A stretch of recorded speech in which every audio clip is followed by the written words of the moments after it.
Sejam todos muito bem-vindos e, dando continuidade às atividades do Congresso Brasileiro de Engenheiros Civis, convidamos para compor a mesa o engenheiro civil Gilberto Alves Martins.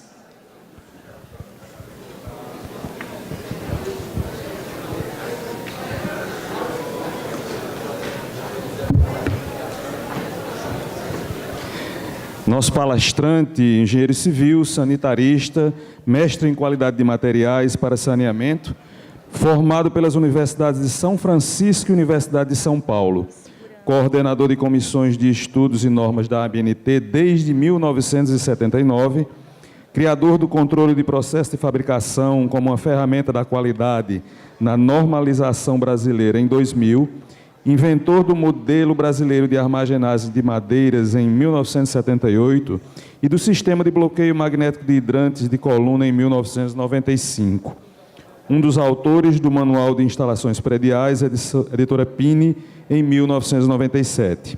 Projetista e construtor do Centro de Qualificação de Mão de Obra de Pesquisa de Vazamentos, CEQUAL, Vazamentos, cujas instalações simulam a existência de vazamentos sem qualquer perda d'água, instalado na própria Sabesp, durante o período em que trabalhou no Departamento de Desenvolvimento Operacional da região metropolitana.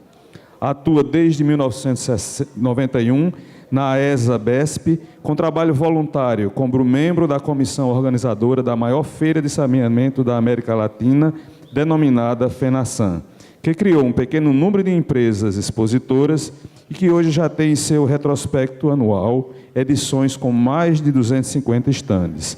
Atualmente, é consultor em normalização e desenvolvimento de produtos de mercado. Então, seja muito bem-vindo, professor. O senhor tem 50 minutos. Obrigado. Bom dia a todos. Vou ficar sentado para acompanhar o meu parceiro de mesa aqui. Bom, eu escolhi esse título também porque sou engenheiro civil e, como atuo em normalização da qualidade, porque eu acho que é por causa do nosso trabalho é que a engenharia civil pode chegar à melhoria do sistema de saneamento. Bom, um pouco de ufanismo, só para a gente se animar, vai. Caros colegas, nossa categoria é a única que tem um título. Vocês já prestaram atenção nisso? Pois ao nos formar, recebemos o título de engenheiro, e no nosso caso, engenheiros civis.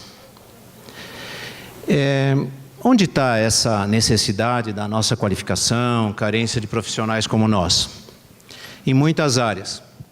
E várias delas precisam melhorar, e esses sistemas dependem de nós para a sua melhoria.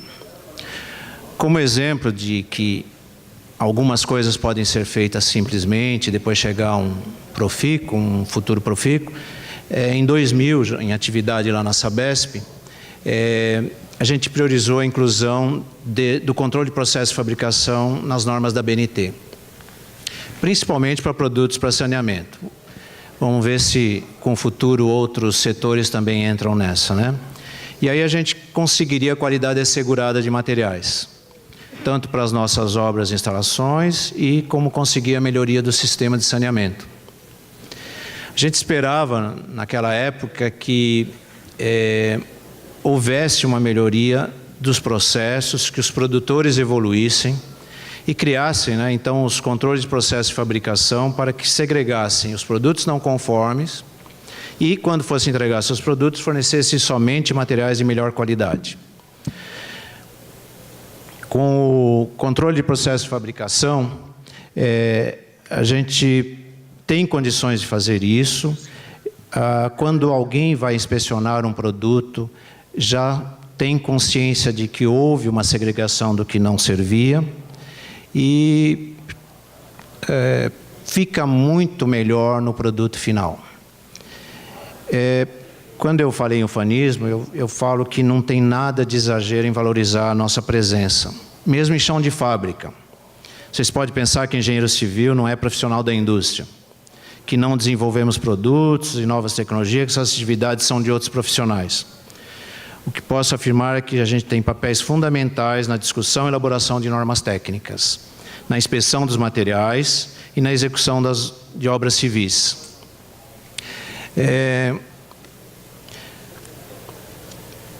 Com a nossa intervenção, a gente conseguiu, então, que houvesse uma melhoria de alguns processos e hoje alguns colegas, até um dos nossos colegas está aqui, acredito que já consegue ver que houve alguma melhoria. Não houve melhoria naqueles que não têm controle do processo. A gente, para que isso seja inserido à norma, tem que ter uma norma. E as normas existentes têm que ser melhoradas. E o que acontece no Brasil é que não existe um órgão que faz norma, sim uma entidade que edita, publica essas normas com a participação da sociedade civil, que contribui na elaboração dos textos publicados pela ABNT. A participação na normalização é pública. Quem não conhece deve pensar nisso. Participa dos estudos e elaboração de normas quem tiver interesse, ou interesses entre aspas aí que vocês estão vendo, né? E o que acontece muitas vezes são esses interesses entre aspas. Não é nada de semântica nessa colocação, não. É uma questão de boa vontade para não ficarmos na mão desses interessados. Como projetistas, fiscalizadores ou executores das obras, entre tantas atividades, a gente tem capacidade de saber o que é melhor como produto final. E dessa forma contribuir para a melhoria das normas brasileiras. Portanto, o Fórum de Normalização, que acontece com diversas comissões de estudos, pode ter mais colegas nossos, civis, contribuindo para a melhoria dessas normas. Uma outra etapa, temos responsabilidade sobre a inspeção de materiais. Essa atribuição para os CREAs é de engenheiros civis. Sabiam disso? Assim, devemos exigir e fomentar os órgãos inspetores com responsáveis técnicos e inspetores com nossa qualificação. Como consumidores de empresas e órgãos que atuam no saneamento, temos a responsabilidade de qualificar fornecedores que sejam habilitados para fornecer produtos de qualidade para o saneamento, assim como para qualquer setor. Mesmo que os fabricantes evoluam, que a gente consiga ter produtos melhores vindo de fora, a gente precisa inspecionar todos os produtos com o mesmo padrão de exigência de acordo com as normas.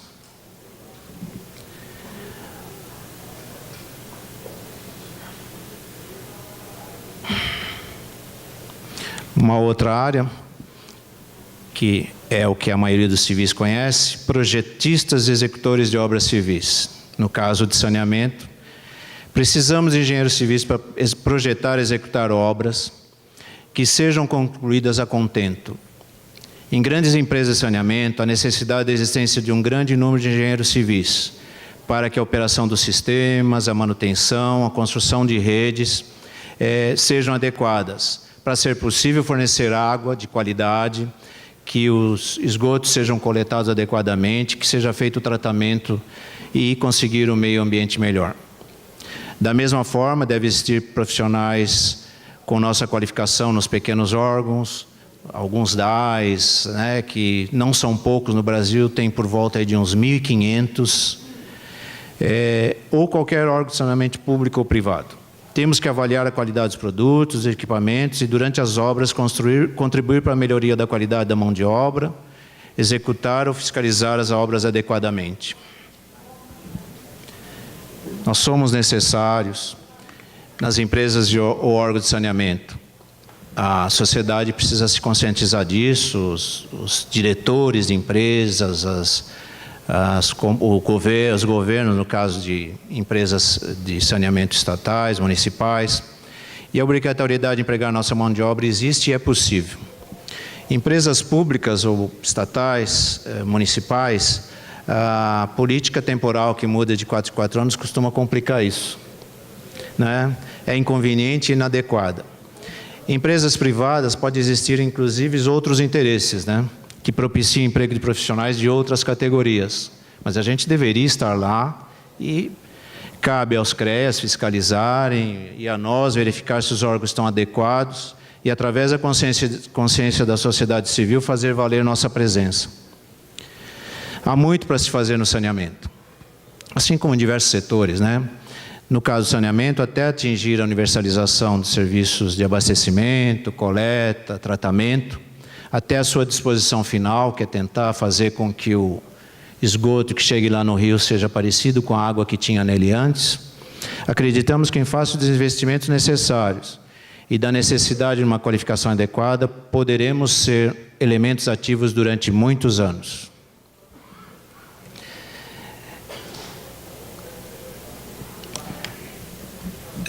Como eu toquei no assunto de investimentos, né, e de uma possível capacidade de se investir um pouco mais em saneamento, acredito que a gente pode falar sobre isso e sobre o nosso papel para melhorar as instalações de saneamento.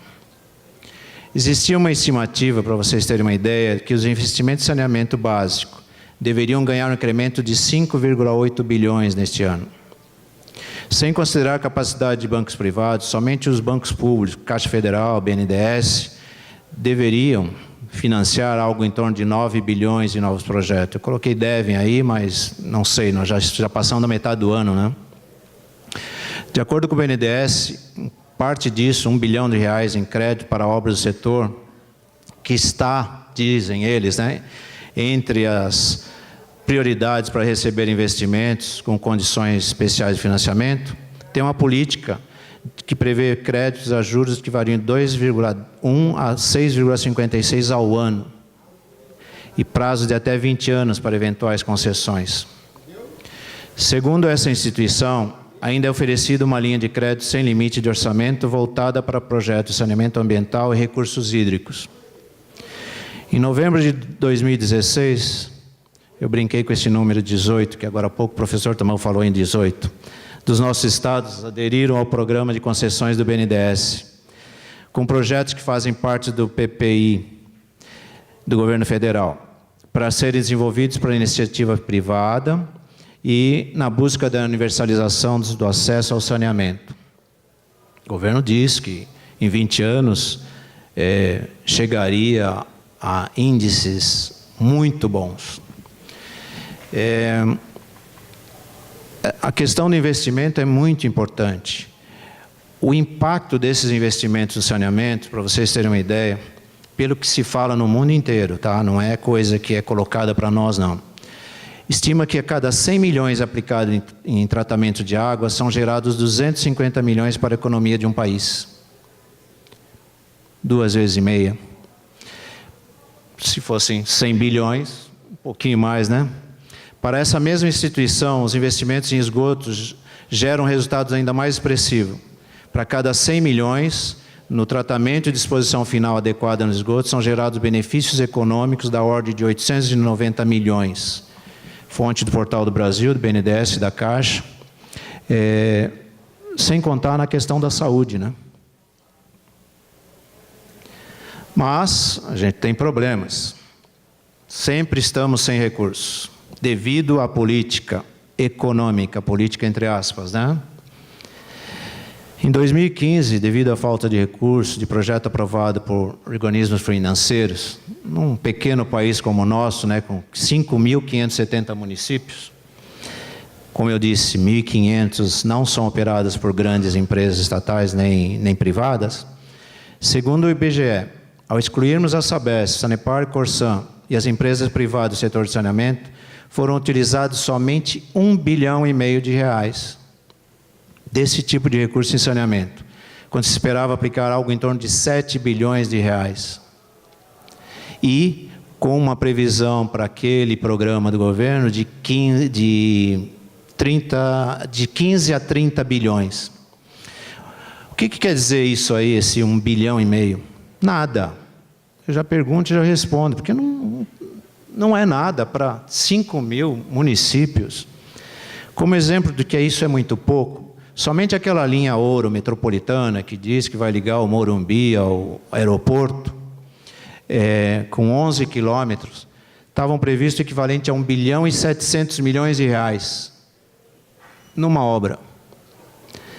Sendo que já foram gastos mais de 3/4 desse montante e a obra ainda está crua. de tal forma que acreditamos que será um gasto muito maior, montantes muito maiores do que foi planejado, de 3 bilhões e 500 milhões de reais. Algumas fontes já estão falando em 5,7 bilhões. Bom, sempre existiu uma vontade, né, em relação ao setor saneamento. Como exemplo disso, recentemente, ao se aprovar a lei do REISB, que é o Regime Especial de Incentivos para o Desenvolvimento do Saneamento Básico, que previa a desoneração do PIS e COFINS para aplicação em investimentos em saneamento, o governo federal foi capaz de dizer que teria que vetar, porque não pode ficar sem esses recursos. Interessante isso, né? Bom, como conseguir dinheiro, como a gente consegue capacitar os órgãos, é um problema, né? O Brasil tem, em relação a investimento e liberação de recursos, muitos órgãos públicos são deficitários na mão de obra especializada, né? Específica para a elaboração de anteprojeto econômico, financeiro e para projeto para saneamento. Não saem os projetos do jeito que os organismos pedem.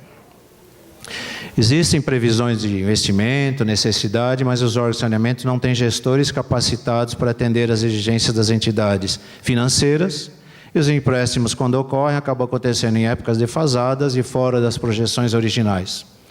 E nem são executadas as obras previstas. Ou nem são, né?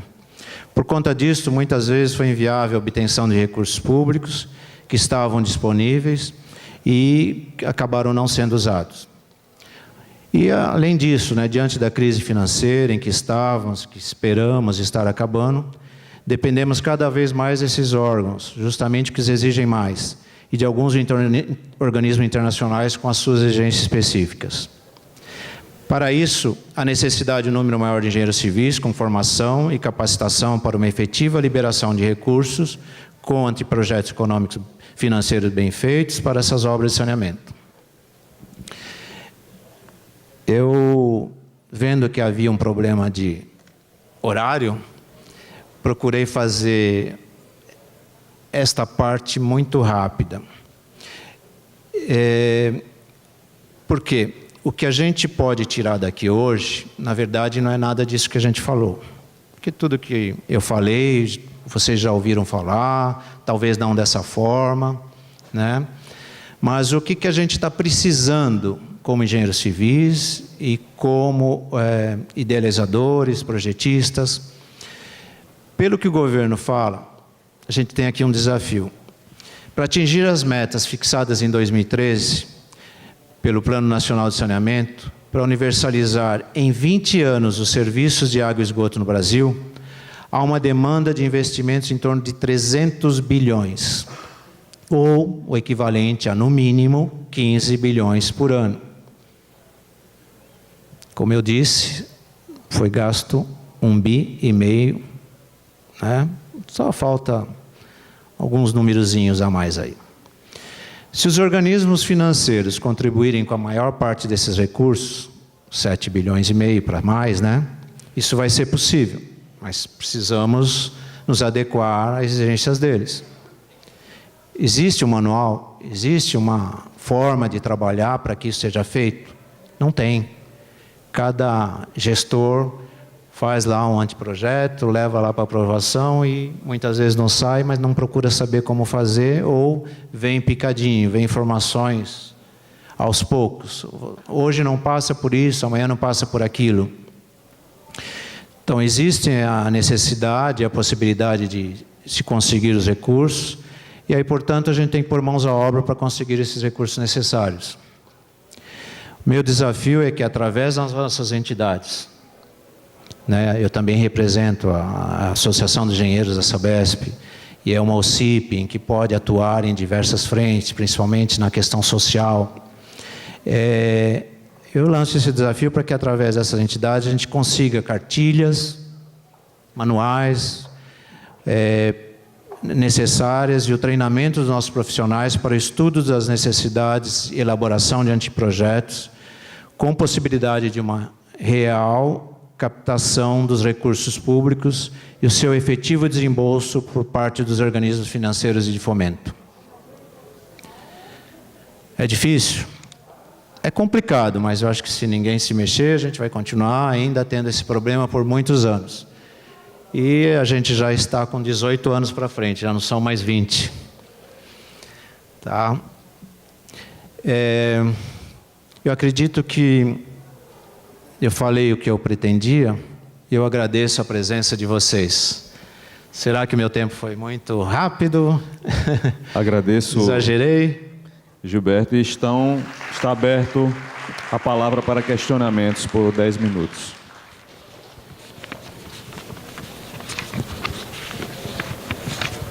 Algum questionamento? Se não, eu agradeço ao nosso palestrante, Gilberto Martins, pela disposição de estar aqui presente, colaborando com o nosso congresso. E tem uma pergunta.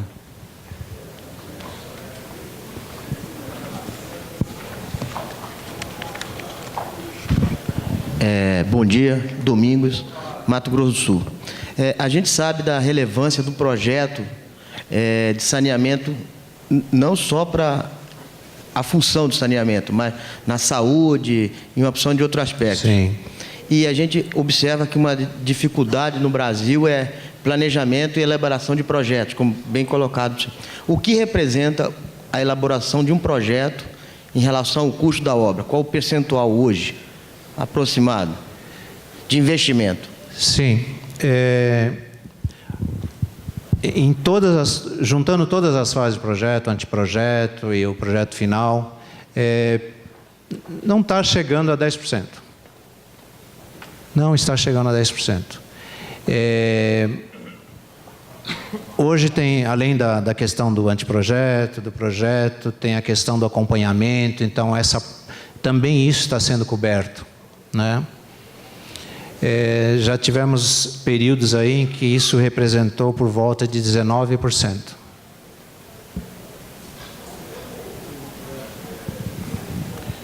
Bom dia. Continua aberta a palavra. Aqui. Bom dia, meu nome é Arthur, eu sou de Mato Grosso do Sul, eu trabalho na empresa de saneamento e comecei minha vida na área de saneamento. Empresa de saneamento de Mato Grosso do Sul. Sanesul. Isso. E eu comecei a minha vida na Sabesp, no Sancentro, e eu me lembro muito bem que o saneamento era estruturado, talvez até por pouca informação, mas existia o Planasa, o Plano Nacional de Saneamento mesmo. E a gente vê que houve um desmonte, tanto na qualidade de materiais. Na época, a Sabesp era uma das empresas de ponta, e tinha uma comissão dentro da ABS que tratava da qualidade de materiais. Então, você tinha as empresas, os compradores, as inspeções e controles de qualidade, e que, infelizmente, hoje o nosso sistema está totalmente desmontado. Eu lamento isso. Me lembro que quando se aplicou o PAD, nós fomos aplicar numa praia em São Paulo, e ficamos em teste e tudo mais, e de repente começou a aparecer um monte de empresas vendendo a um preço barato, mas sem qualidade nenhuma. Quando você baixa demais o preço, você baixa a qualidade. E eu vejo que está na hora de rever algumas licitações, principalmente para saneamento, porque uma vez enterrou, não vai aparecer mais nada. Sim. E a manutenção, a operação desses sistemas, eles são complicados, passam a ter uma vida útil muito curta. E só fechando, muitas vezes nós buscamos o ótimo quando nós não temos o bom. Nós podemos buscar tecnologia alternativa para comunidades de pequeno porte e resolver o problema não só de abastecimento de água, mas também de coleta e tratamento de esgotamento sanitário. Eu acho que essa é a minha contribuição, talvez. Tá. Você citou pelo menos 2 casos, né? Você citou a ABS, se eu não me engano. Na verdade, a questão da qualidade dos materiais, ela não tem uma Câmara Setorial atualmente, não tem nenhum organismo cuidando disso. Alguns interesses específicos voltando à questão dos interesses com aspas, né? Fizeram alguns programas que eles chamam da qualidade, mas é coisa voltada a setores, tipo predial, plásticos, apesar de existir uma entidade que chama As Famas, que seria para todos os materiais para saneamento, não existe nada para todos os materiais. Você citou o caso do PAD. O PAD não tinha história no Brasil e ele era chamado de mangueira mesmo. Tem gente que ainda chama até hoje. Só que o polietileno, que existia na época, que era um PE5, nunca deveria ter sido adotado, ele era chamado de 63. Então, só em termos de número, me parece que você falar em 63 e usar um equivalente a um 50, já está tudo errado, né?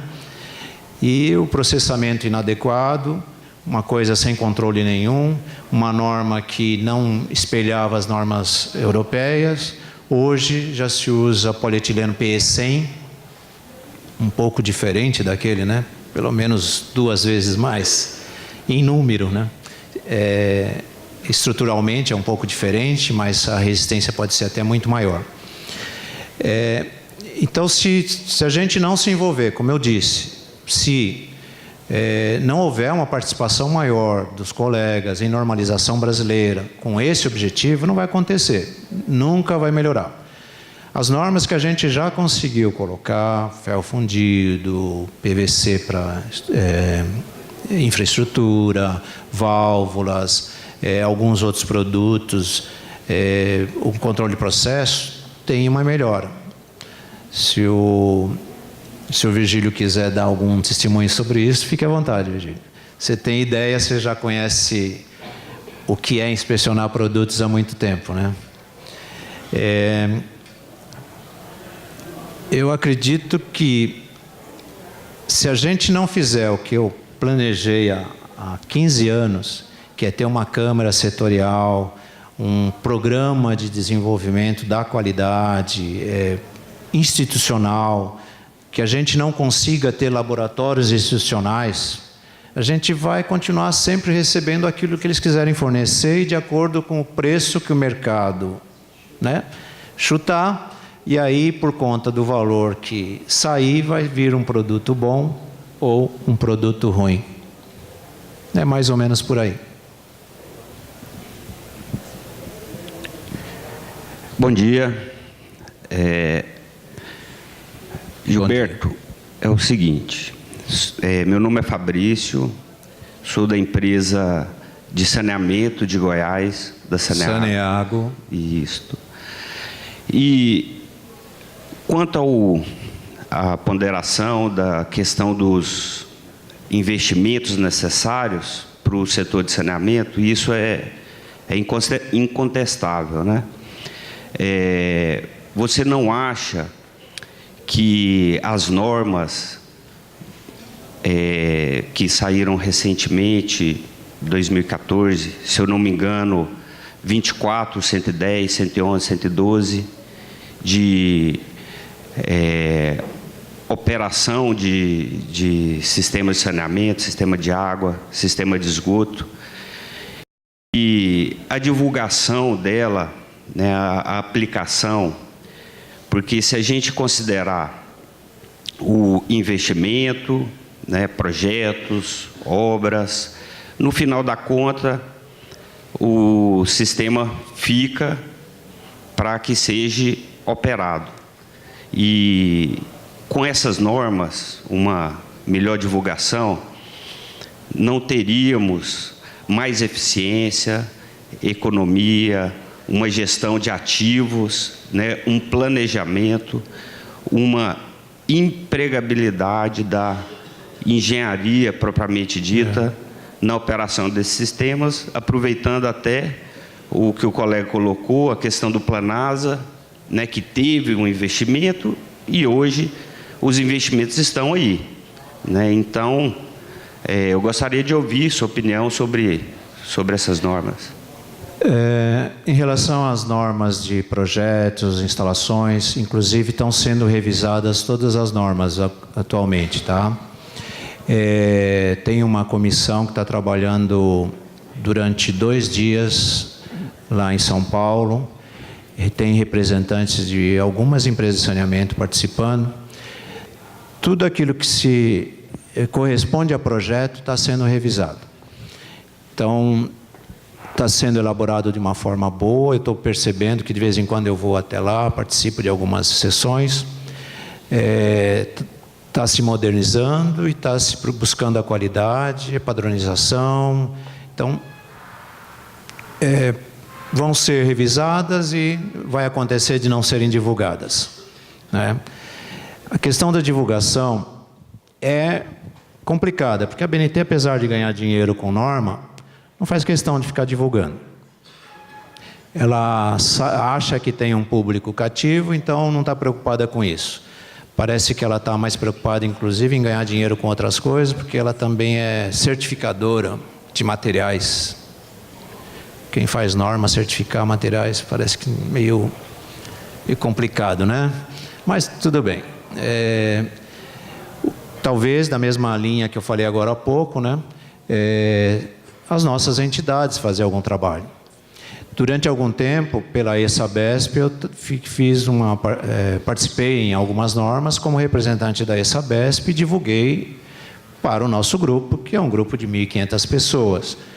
A gente procurou fazer o evento de normalização setorial lá na FENASAN, que tem por volta de 20 mil participantes atualmente, e congressista, para este ano já se prevê 4 mil, do Brasil inteiro, de outros estados, de outros países da América Latina, tem alguns europeus que estarão aqui, já tem uma confirmação grande de participantes. Cabe a nós, talvez se as entidades fizerem alguns artigos em suas revistas, em seus jornais, sites, consiga fazer alguma coisa. Mas é importante que alguém que tenha uma preocupação como a sua, participe de vez em quando lá também, né? Consiga aí que a Saneago não indique apenas uma pessoa, mas várias pessoas para participarem. Lá eu tenho visto uma pessoa só participando. Uma ovelha só não faz muito, né? E uma andorinha, então, não vai fazer verão nunca, principalmente com esse frio aqui, né? Não vamos conseguir abrigar ninguém com a lã que vai sair de uma ovelha, assim como não vamos fazer nenhum verão com uma andorinha. Bom dia. Aqui, tá? Eu assisti uma palestra alguns dias atrás, tá? Do Renato Machado, aqui da Corsã, do Rio Grande do Sul, em que ele nos trouxe números que aconteceu uma ideia de investimento por parte do governo, só que não se teve projetos que atingiram esse investimento. Isso. Se não me falha a memória, 60% ou 60% e alguma coisa só do dinheiro disponível foi retirado, né? Queria que você comentasse um pouco a respeito. Teve um período aí que justamente eu usei um pouco mais dessa informação, que, sei lá, de 100 projetos, por volta de 19 foram aprovados. Então, por isso que eu tentei enfatizar essa questão da qualificação da nossa mão de obra também para evoluir, conseguir fazer o anteprojeto do jeito que esses organismos exigem. Mesmo verbas que dizem que é a fundo perdido e tal, não sai porque eles fazem as exigências, mas não divulgam. A hora que você apresenta o projeto é que aparece a coisa. Por quê, né? Dá a impressão que não querem mesmo que saia. Eu não consigo pensar em algo mais, não. Como exemplo, o pessoal da Abicom, que seriam as privadas, né? Dizem que vão investir aí um pouco mais de dinheiro nos próximos 5 anos, próximos 4 anos, vai. Mas eles não dependem desses organismos, eles dependem de outros, né? Dependem de bancos privados, e talvez para eles seja mais fácil. Para as empresas estatais é um pouco mais difícil. Mas mesmo assim eles estão falando num número que não é tão grande não. Em 5 anos eles previam 12 bilhões e meio, dividindo por 5, continua sendo pouco. Bem, pessoal, eu queria convidar o presidente da ABREM, Cladaga, para fazer o fechamento do período da manhã. E, mais uma vez, Gilberto, em nome da comissão organizadora do 23º SEBEM, agradecer a sua participação. Eu que agradeço. E passar uma pequena lembrança de sua participação aqui no nosso congresso. Muito agradecido. Muito obrigado a todos.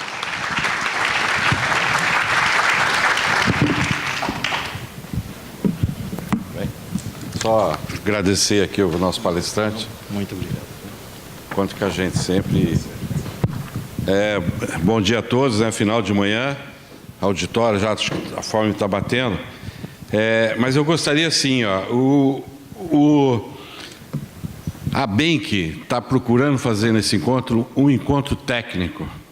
Mas isso não quer dizer que nós, engenheiros civis, não passamos algumas dificuldades e alguns problemas que tenho que ter. Então, a própria desconsideração do CONFEA pela existência de uma entidade nacional de engenharia civil, a própria briga de atribuições com o CAL, né, nos tem deixado como profissão assim fragilizada, porque a gente não tem a nossa entidade maior de fiscalização, às vezes nos dando o apoio necessário. A parte educacional da engenharia, né, como já colocado aqui, onde hoje se encontram 950 escolas de engenharia. Não nos preocupa nós de cabelo branco, né, Eli? O que nos preocupa é a continuidade da profissão e desses meninos que estão na escola. Meu filho faz engenharia. Qual é o futuro da engenharia brasileira se continuar esse esfacelamento que está ocorrendo perante a engenharia?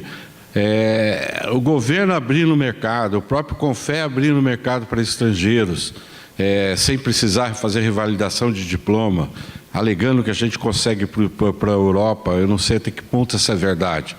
Então, há necessidade de fortalecimento da entidade que, a nível nacional, fala pela engenharia civil, que é a única, é a ABENC, né, hoje estruturada em todos os estados. Fica meu pedido aqui, à tarde nós vamos fazer uma discussão de uma carta de Porto Alegre, onde a gente vai pautar, e essa carta eu já coloquei no processamento, que não é uma carta para falar da competência e dos palestrantes do que foi discutido. A gente vai colocar alguma coisa assim quando tiver um problema sério. Mas a gente vai colocar outros problemas. Então seria fundamental que todo mundo participasse da leitura dessa carta. A gente vai tentar ser rápido, já trazer uma carta mais ou menos. Tem pessoas aí de 80 anos de engenharia, outros de 20 anos de engenharia, sentado numa sala discutindo os problemas, para trazer mais ou menos o esboço de uma carta, não com a finalidade de chegar e colocar aqui aquela ideia, é colocar aqui já mapeado para vocês lerem, para vocês concordarem ou discordarem, e a gente vai fazer uma assembleia disso. Item tal, concorda, não concorda, qual é a discussão, provocar uma discussão para a gente também ser rápido, porque um final de evento que nem esse, todo mundo está querendo ir para casa. Mas é fundamental que a gente tenha um espaço onde a gente registra o que a gente espera da engenharia civil e da nossa profissão e da valorização da nossa profissão. Então, outra coisa que é fundamental, quem é do Rio Grande do Sul ou de outros estados, faça a sua filiação na ABENC. A ABENC não cobra anuidade, a ABENC não cobra nada para se filiar.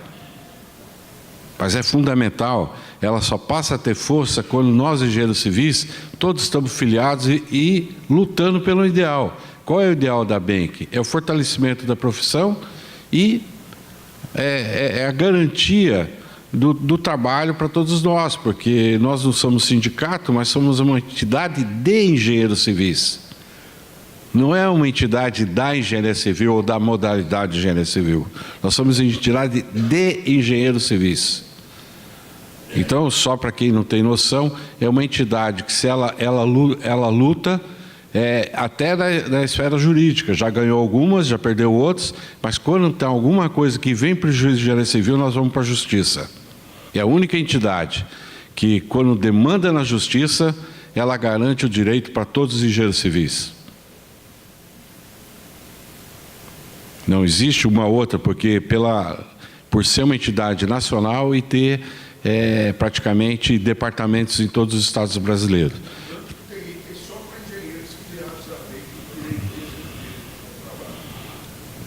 O que o Haroldo está colocando, que já teve uma demanda onde o CONFER reconheceu que era só para quem fosse afiliado da engenharia civil, e nós também, via Coordenação Nacional de Engenharia Civil, que são todos os conselheiros estaduais, a gente tem trabalhado e caminhado nesses últimos 12 anos junto, e a gente tem feito trabalho, a gente delega isso a todos os engenheiros civis, mas foi realmente uma demanda da ABENC contra sustentação. Estamos lá numa ação também contra o CAL, para garantir as atribuições da engenharia civil.